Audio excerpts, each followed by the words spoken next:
আর এবার যে খবরের দিকে নজর রাখবো, রীতিমতো সেই খবরটা দেখলে চমকে যাবেন, কারণ গরিবের নামে ৩৬ কোটির কোম্পানি। হ্যাঁ, আসলে জালিয়াতির জালে হাওড়ার ডোমজুড়ের বাসিন্দা, আর সেই গরিব বাসিন্দার নামে ৩৬ কোটির কোম্পানি এবং ৮ কোটি কর ফাঁকির অভিযোগ রয়েছে, যে কারণেই বাড়িতে হানা দেয় জিএসটির অফিসাররা। আর সেখানে এসে ঘরে এসে রীতিমতো চোখ চড়ক গাছে ওঠে তাদের, কারণ দেখেন তারা এসে তার ঘর যেখানে থাকেন সেই ব্যক্তি রীতিমতো হতদরিদ্র চেহারা উঠে আসছে সেখান থেকেই। আমাদের সঙ্গে এই মুহূর্তে সরাসরি রয়েছেন আমাদের প্রতিনিধি দেবাশিসের সঙ্গে কথা বলবো। দেবাশিস, এ তো রীতিমতো আজব ব্যাপার। একজন গরিব ব্যক্তি যিনি দিন আনেন দিন খান, তার ৩৬ কোটির কোম্পানি কিভাবে হলো? ৩৬ কোটির কোম্পানি না, এটা এক মাসের টার্নওভার। অর্থাৎ যদি এটা গোটা বছরে আমরা গুণ করি, তাহলে এক বছরে প্রায় ৩৫০ কোটি টাকার টার্নওভার আছে এই কোম্পানি। সেই কোম্পানি কিসের? পেট্রোল পাম্প রয়েছে, কাটিং অয়েল বিক্রিত হয়, এয়ার প্লেন চালাতে যে ফুয়েল দরকার হয় সেটি বিক্রি হয়। ফলে একটা বিশাল বড় কোম্পানি তার নামে রয়েছে, জানেই না। যখন এমনকি গোটা গ্রাম ঘিরে, যখন জিএসটি আধিকারিকরা গ্রাম ঘিরে সেই বাড়িতে তল্লাশি করতে এসে কার্যত মাথায় হাত দিয়ে বসে পড়েন। জালিয়াতি এমন জায়গায় প্রতারণা পৌঁছেছে যেখানে একটি মানুষের ইলেকট্রিক বিল পর্যন্ত জমা করা হয়েছে জিএসটি নাম্বার পেতে।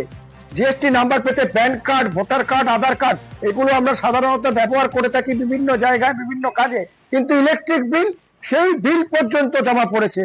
আর সেই মানুষ অর্থাৎ কার্তিক রুই দাসের নামে নাকি এক বিশাল কোম্পানি ২০২৪ সালে সেটি গঠন করা হয়েছে। সেই কোম্পানি ৩৬ কোটি টাকা প্রতি মাসে লেনদেন করে, যার জিএসটি বাকি প্রায় ৮ থেকে ৯ কোটি টাকা।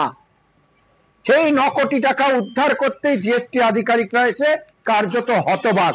এই প্রতারণার অভিযোগ ইতিমধ্যেই হাওড়া সাইবার ক্রাইম, ডোমজুড় থানা এবং হাওড়া সিটি পুলিশের পুলিশ কমিশনারকে জানানো হয়েছে।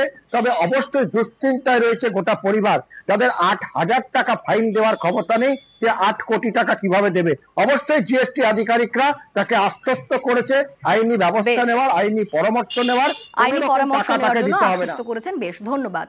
এবং সেই ব্যক্তি অর্থাৎ বলে, তুমি যেখানেই আছো চলে আসো, জিএসটি ডিপার্টমেন্ট থেকে এসছে, তোমার নামে নাকি একটা কেডি এন্টারপ্রাইজ একটা কোম্পানি আছে, যেটা মাসের টার্নওভার ৩৬ কোটি টাকা, ৭ কোটি টাকা জিএসটি বাকি।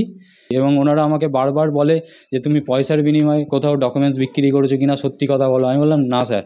কাগজপত্র বলতে ওরা বলছে যে তোমার আধার কার্ড, প্যান কার্ড এবং ইলেকট্রিসিটি বিল, এই ৩টে জিনিস তোমার ব্যবহার করা হয়েছে করে এই কোম্পানিটা খোলা হয়েছে। এমনকি জিএসটি নম্বরটাও নেওয়া হয়েছে, এমনকি ব্যাংক অ্যাকাউন্টটাও আমার নামে খোলা হয়েছে। তো নিজে বুঝতে পারছি না যে কোত্থেকে কি এইসব হয়েছে।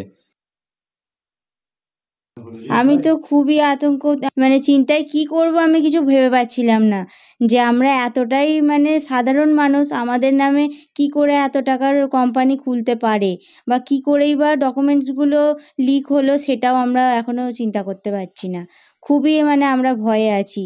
আর এমনকি আমরা থানাতেও জানিয়েছি, আর আইনের দ্বারস্থ হয়েছি, যাতে ভবিষ্যতে আমাদের এরকম ঝামেলায় আর না পড়তে হয়।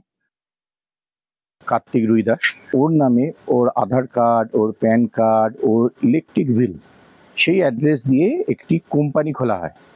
মান্থলি টার্নওভার প্রায় 36 করোড়, আর যার জিএসটি বাকি আছে প্রায় ৯ কোটি টাকার মতো। জিএসটি আধিকারিকরা এসছে এখানে, এসে তারাও হতভম্ব হয়েছে। আমরা এই বিষয়ে কমপ্লেন করেছি commissioner of police, local Domjur PS এবং আমাদের ওসি সাইবার পিএস। আশাবাদী তারা যথেষ্ট নিশ্চয়ই ব্যবস্থা নেবেন।